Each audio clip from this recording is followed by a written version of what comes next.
Hey everybody, this is Jeff Peterson. This is the Interstate of Music podcast, and we're doing it from a special place here in Fort Worth, Texas, from Billy Bob's. We're actually in the green room, and this is our guest, Drake Milligan. Drake, thanks for being back on the podcast. I'm happy to be here. I'll tell you what, this is crazy because you played back at Interstate Music on September 10th of last year, Yep. and here we sit, and I was telling Casey, who's behind that camera, there's no way we're going to miss seeing you play at Billy Bob's, because back then you were talking about Billy Bob's being kind of that important place for you because this is where you're from. Yep. So tell me about some of the experiences you've had that are around Billy Bob and Billy Bob's Well, it's where I music. grew up. I mean, we grew up like this is the place to go. Yeah. All the especially the Texas music guys. You know, I saw like Pat Green here, Aaron Watson, ton of times, Cody Johnson, Wade Bowen, Randy Rogers, like all the Texas guys.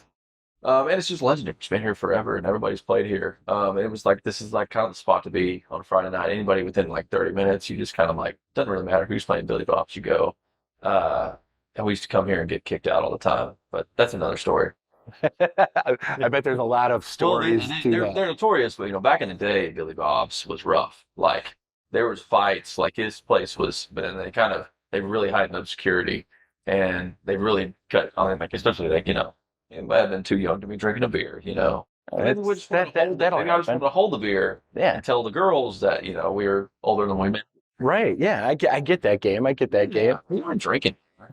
Just holding beers. We were holding beers and dumping some out. So it looked like you were drinking beers. I get it. You're an angel.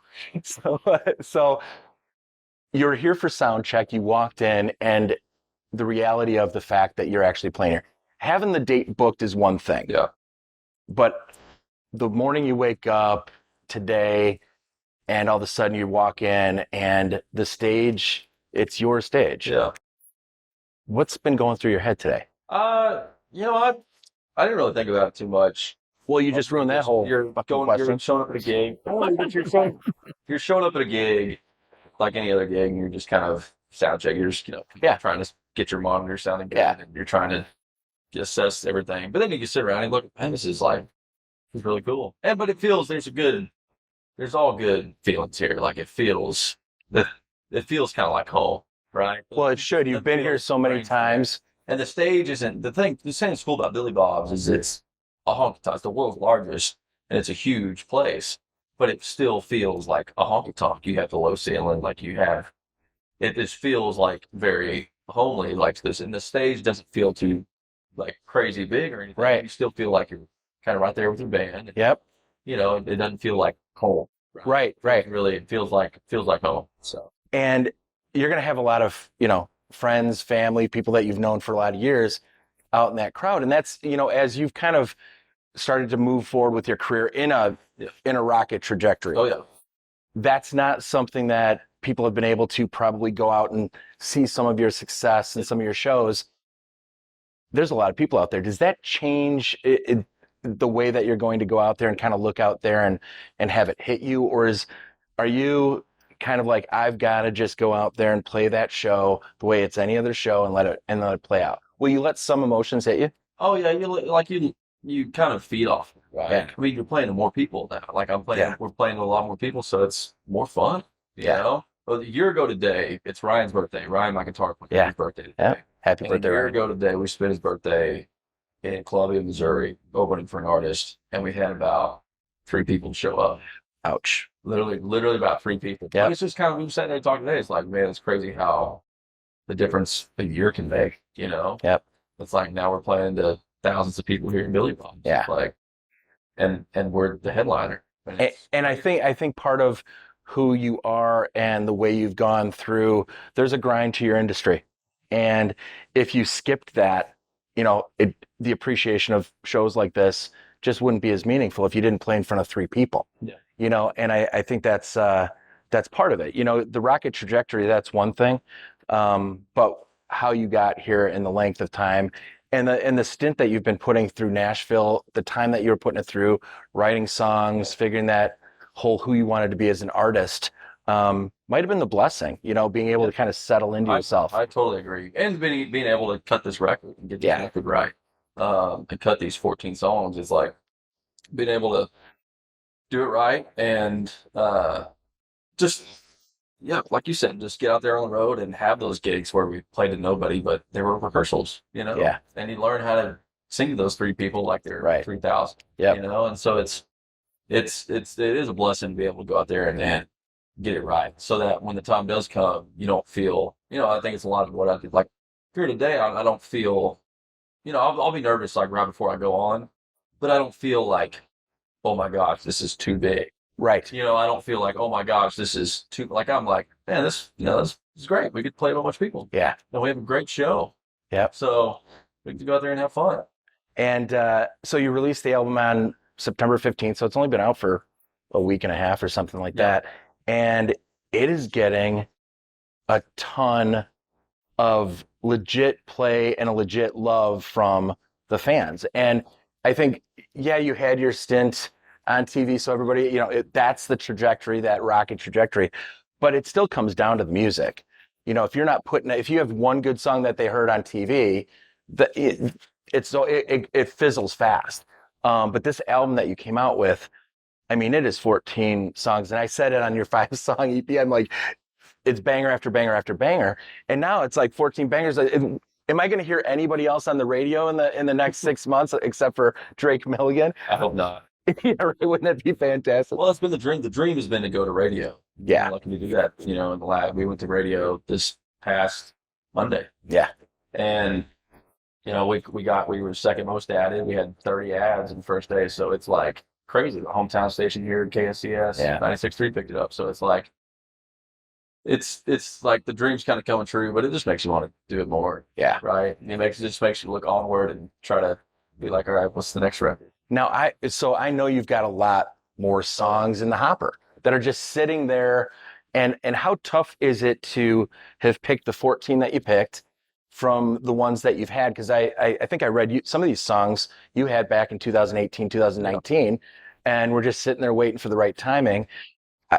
How soon do you start to bring some of that stuff out? I don't know what the music industry says is the way to do it, but I mean, I don't know if there's any right. It depends, I think, on how well, if you're blasting off, if you're like, you got to strike while the iron's hot. So Yeah. if we're lucky enough to where this really does well, but then again, it's a weird time. It's a weird time in music because people consume music so much differently, Yeah. and that you have every record ever made right here. right. And so a new record comes out and you listen to it 24/7. Where it used to be, That's why I want your next. That's why I want your next album. I already know all the words to these songs, and they'll be in my rotation. But I want more. And that's why if you're a really successful artist and you have an album full of, like you say, bangers, Yeah. then that's when it goes off into atmosphere. It's like Morgan Wallen, the biggest record in country music in the last few years has been Yeah. that double album. Yeah. Wallen. Yeah. It's like still number one. Yeah. It's like I think it's the longest charting Billboard album. Oh, it's insane. It's insane. Because it's like 20 something songs of nothing but hits. Right. And so it's like, for somebody like that like takes you to the upper echelon. So it could be a conversation of like, all right, let's like put out another record. Because Yeah. I could. There's more cities in the state of Texas you can name it after. Yeah, exactly. I could exactly. Yeah. Next up, San Antonio. There you go. But we could. We definitely could. Yeah. It's a conversation to have.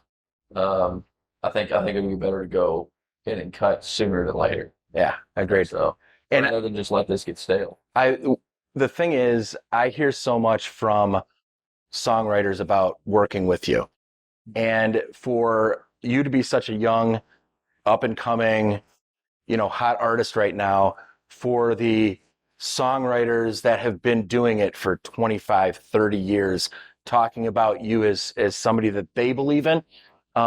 Huge credit to just who you are as a person. Forget the whole industry and the skills and everything.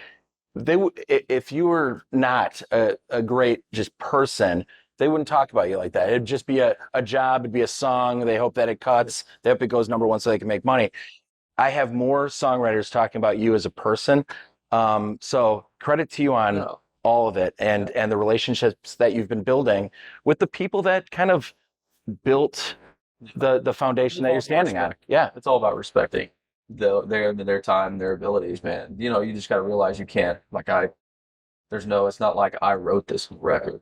You know, I co-wrote it, but Yeah. I also co-wrote it with guys that have written a ton of #1 songs. Yeah. And been running some of my favorite songs, and they know how to do it. So I can take ideas to them. It's not like I'm going in there and do anything special. I'm just kind of like going in there and bringing an idea to them and watching them write that idea. And learning from it. How much were you songwriting and doing that prior to this kind of trajectory, where now that you're going to be out there touring and playing this album, are you going to miss those opportunities to kind of break down and sit down and just write more music? Well, I'm gonna miss, you kind of what we call like a lunch pail songwriter, guys like Bryce Long. Yeah, Bryce. We love BL. But like Bryce is like that's his job, man. Yeah. And he's every day of the week he's going into town and we call them lunch pail songwriters and just write songs, and it's a great life, man. And I envy those guys, just to like go just write songs every day. Yeah, it's a grind. Yep. It's a grind. Bryce is still like totally grinding it out every day. And guys like Mark Nessler too. Yeah. Is grinding out every day. And so it's definitely, it's nice to be in that kind of position to grind. But I don't know. I mean, I would love to. I've got so many songs stacked up already from years in Nashville that I would love to just be able to cut some of those and cut some outside songs too. Yeah. Just be able to dig into their catalogs and find some good songs. Well, I want to thank you for giving me the time. I mean, you're about ready to go on the stage and play Billy Bob's, which is bucket list stuff for you. And I'm just happy that I got a chance to just come out here and see it.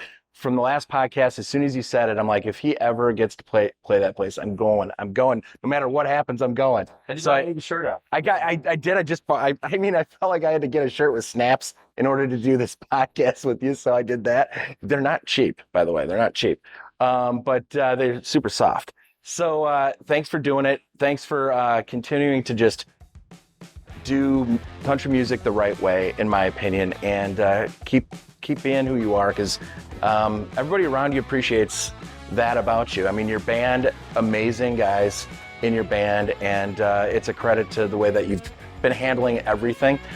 So great to be here. Thanks for taking the time. It's been awesome. Thank you, Jeff. Thanks, buddy.